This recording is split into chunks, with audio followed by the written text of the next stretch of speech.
সকলের জন্য দোয়া করবেন। সবাই সবাইকে মাফ করে দিবেন আল্লাহর হস্তে, সবাই সবাইকে আল্লাহর হস্তে মাফ করে দিবেন। আর আল্লাহর এই গজবের জন্য সবাই দোয়া করবেন, আল্লাহ যেন সবাইকে রক্ষা করেন।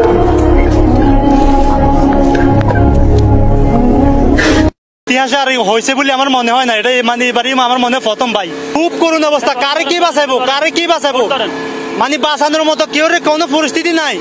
ও ভাই, আমার একটু উঁচু জায়গায় তুলে দাও, আমার পেটে 9 মাসের বাচ্চা। একটি গর্ভবতী মায়ের আর্তনাদ এটি।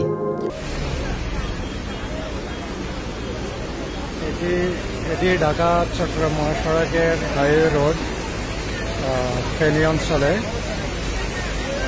রাস্তা প্রচণ্ড পানি এবং মানুষজন এভাবেই দৌড়ে দৌড়ে রাস্তাকে পার হচ্ছে।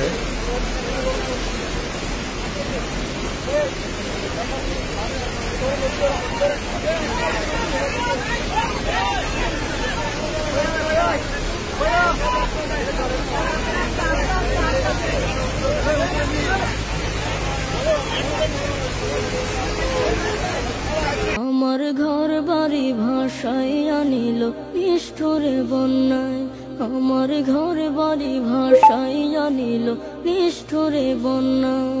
আমি যাইব কোথায়, বাড়ি ভাসাইয়া নিল নিষ্ঠুরে বন্যায়, আমার ঘর বাড়ি ভাসাইয়া।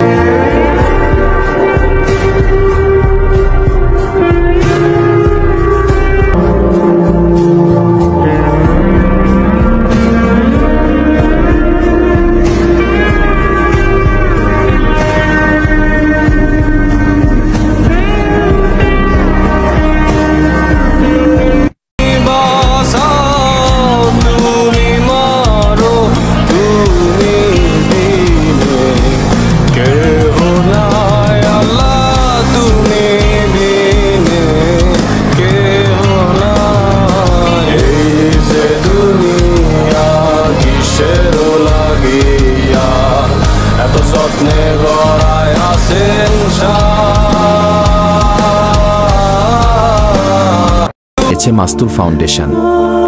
মাস্তুলের স্বেচ্ছাসেবীরা ইতিমধ্যেই উদ্ধার কার্যক্রম পরিচালনা করছে, একই সাথে ত্রাণ কার্যক্রম শুরু করেছে। আমরা সর্বোচ্চ চেষ্টা করছি এই পরিস্থিতিতে তাদের পাশে থাকার। প্রয়োজন আপনাদের সহযোগিতার। সাধ্যমতো এগিয়ে আসুন বন্যায় ক্ষতিগ্রস্ত মানুষের পাশে।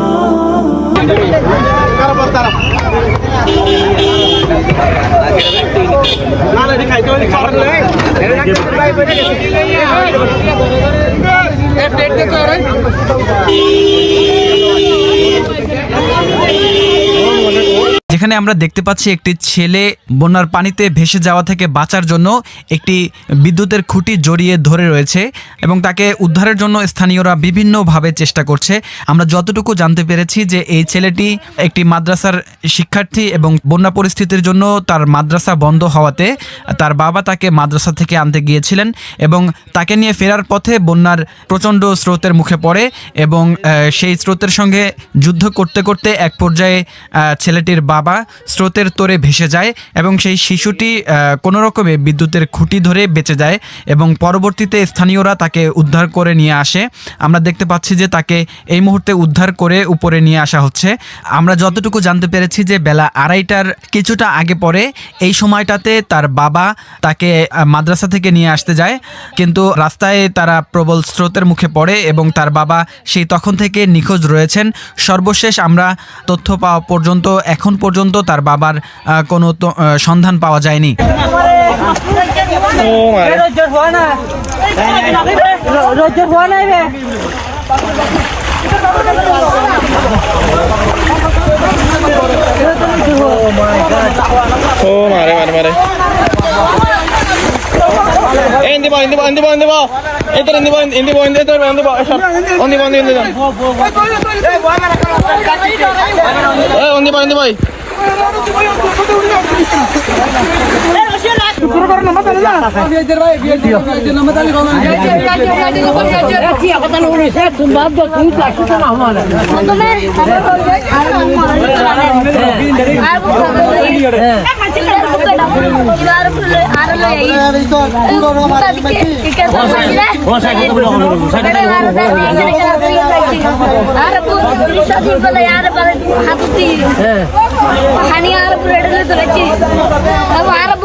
সময় দিয়ে শ্রম দিয়ে এই যে নৌকাটা তুলে দিচ্ছে, ঠিক আছে ভাইরা সকলেই। এখানে যতগুলো নৌকা উঠতেছে ভাইরা সবাই মিলেমিশে উঠাই দিচ্ছে। সবাই ওনাদের জন্য দোয়া করবেন, আল্লাহ ওনাদের জানমালে বরকত দান করুক। হ্যাঁ,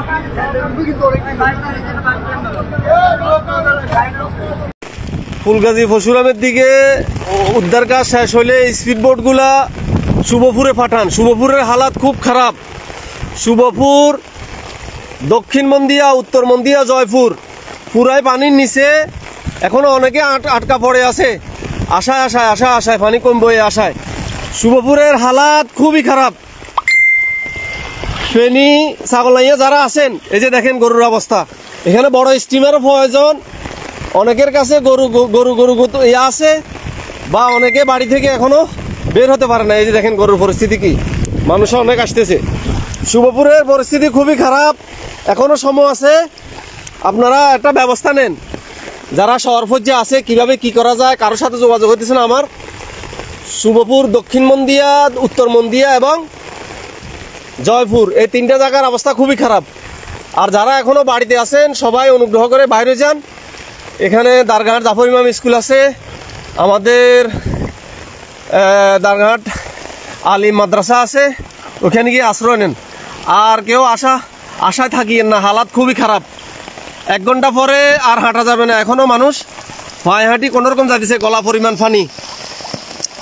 ছাগলনাইয়া, ফেনী যারা আছেন, শুভপুরের হালাত খুবই খারাপ। লঞ্চের বা এয়ার ব্যবস্থা করেন।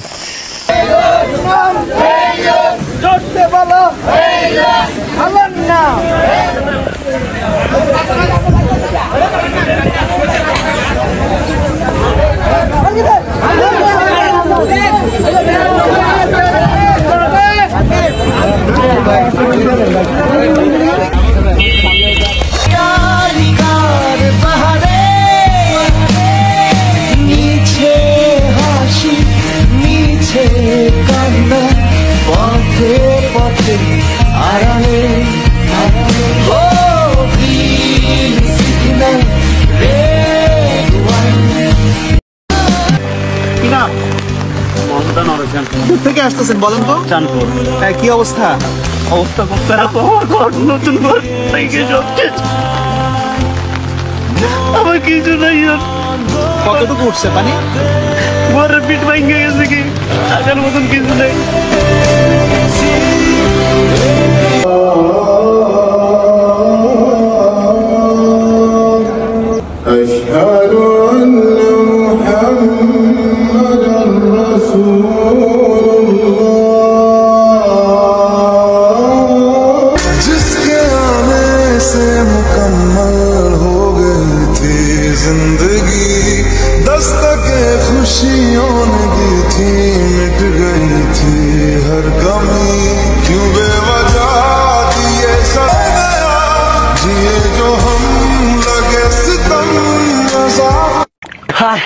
খালি আর ফানি রে, ওই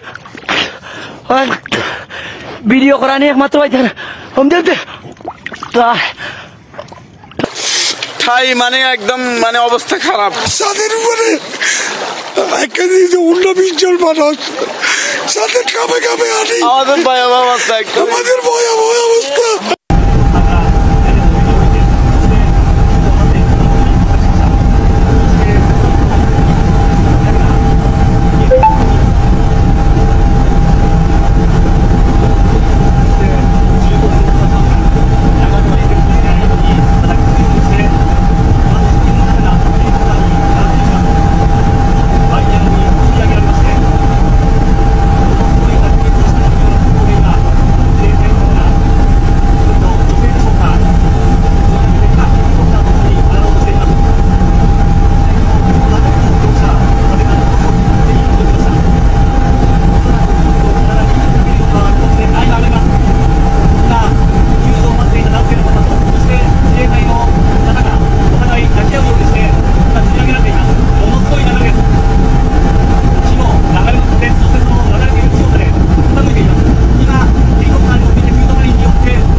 মহাসড়কে উঠে গেছে বন্যার পানি, সৃষ্টি হয়েছে তীব্র যানজট, অচল হয়ে পড়েছে 11 জেলার 1,500 মোবাইল টাওয়ার।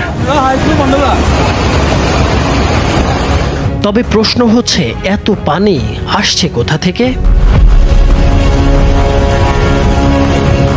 ফেনী ও কুমিল্লায় বন্যা পরিস্থিতির অবনতি হওয়ায় চট্টগ্রাম থেকে ট্রেন চলাচল বন্ধ রাখার সিদ্ধান্ত নিয়েছে রেলওয়ে কর্তৃপক্ষ।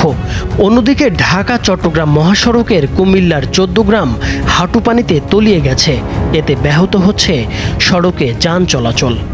দেশের 11টি জেলায় মোট 1510টি মোবাইল টাওয়ার অচল হয়ে পড়েছে, ফলে এসব এলাকায় মোবাইল ও ইন্টারনেট যোগাযোগ প্রায় বন্ধ হয়ে পড়েছে। একদিকে নেই মোবাইল নেটওয়ার্ক, অন্যদিকে পানির প্রবল স্রোতের কারণে ব্যাহত হচ্ছে উদ্ধার কার্যক্রম, নেই বিদ্যুৎ সংযোগও। প্রয়োজনের তুলনায় অপ্রতুল সাহায্য কঠিন করে তুলেছে সেখানকার মানুষের পরিস্থিতি। ও স্বেচ্ছাসেবীরা একযোগে কাজ করছেন। পানিবন্দী ও ক্ষতিগ্রস্তদের জন্য 1359টি আশ্রয়কেন্দ্র খোলা হয়েছে। এসব আশ্রয়কেন্দ্রে প্রায় 18,000 মানুষ এবং প্রায় 4,000 গবাদি পশু আশ্রয় নিয়েছে। বন্যা কবলিত জেলাগুলোয় ত্রাণ বিতরণ কার্যক্রম চলমান রয়েছে। 6 জেলায় ক্ষতিগ্রস্তদের চিকিৎসা দেওয়ার জন্য 309টি মেডিকেল টিম কাজ করছে। বন্যা কবলিত সব জেলায় মোবাইল নেটওয়ার্ক চালু রাখার পাশাপাশি দ্রুত টাওয়ার মেরামতের জন্য নিজেদের সব দপ্তর ও সংস্থার কর্মকর্তা কর্মচারীদের ছুটি বাতিল করেছে সরকারের ডাক ও টেলিযোগাযোগ বিভাগ। এছাড়া বন্যা কবলিত এলাকার সঙ্গে সার্বক্ষণিক যোগাযোগের জন্য বাংলাদেশ স্যাটেলাইট কোম্পানির সহায়তায় 5টি ভিস্যাট ফেনীর জেলা প্রশাসকের কাছে পাঠানো হয়েছে। প্রস্তুত রাখা হয়েছে আরও 5টি ভিস্যাট।